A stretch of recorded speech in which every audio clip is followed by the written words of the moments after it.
اللي شحده خلصان؟ مين اللي لو عطس بيطير العيال قدام؟ مين اللي مخه باصي بيطلع دخان؟ مين الليلة تقولي سمع أصدع بيها لجيران؟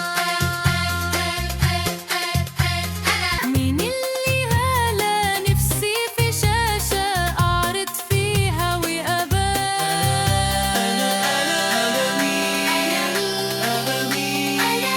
أنا سلكة المتين. هشوفك أدلعك تندهلي أسمعك تضربني آل أسمعك قابلني يلا في المول تغسلني وأنا معك لو ما عجبتنيش هروح المحل وارجعك. يا سلكة يا سلكة ركز معايا الله يهديك. العزومة دي فيها رقبتي، حماتي طنط فوزية مش بتسيب الهفوة. أنا عايزة السفرة دي تضرب نار، فاهم يا سلكة؟ أمرك يا ست ليلى، جاري تنفيذ المهمة، إشعال النيران في السفرة حالا. لا يا سلكة، أنا مش قصدي كده، أنا قصدي تضرب نار يعني تبقى مبهجة. روح بسرعة يلا اعمل الملوخية، وعايزاها ليها شهقة تهز البيت كله.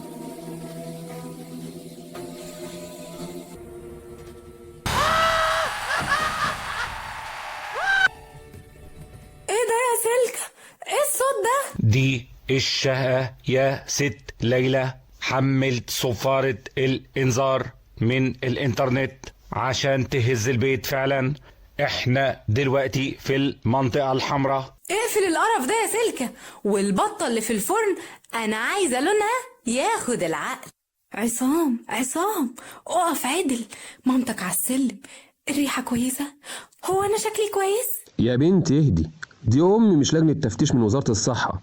وبعدين ايه ريحة التفاح الاخضر القوية دي؟ كاننا قاعدين في محل صابون.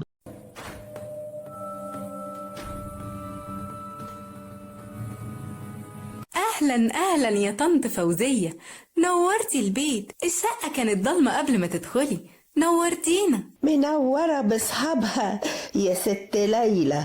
بس ايه يا حبيبتي اللي انت رشاه ده؟ تفاح؟ ده انا افتكرت ان دخلت اسم الفاكهة في السوبر ماركت. اوعي كده.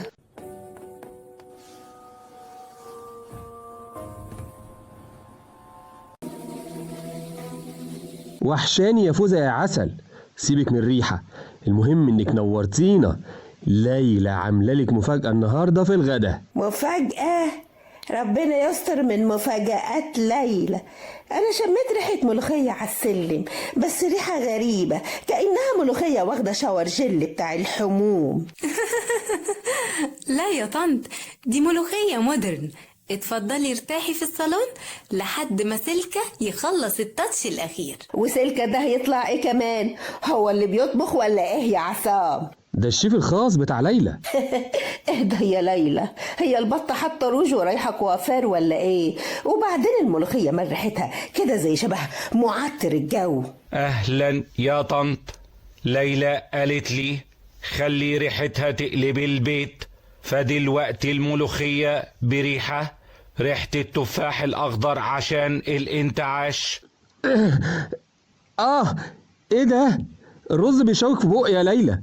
طبعا يا أستاذ عصام، ليلى قالت لي عايزة الرز مفلفل، فدلوقتي الرز فيه كيس فلفل اسود سليم بحالته عشان الفلفلة تبقى على صولها. يا جماعة ليه محدش بياكل؟ ده انا حتى عملت الخشاف في الخلاط علشان هي قالت لي عايزة ناعم زي الحرير. عاجبك كده يا سلكة؟ حماتي بكرة هتطلعني في نشرة الأخبار.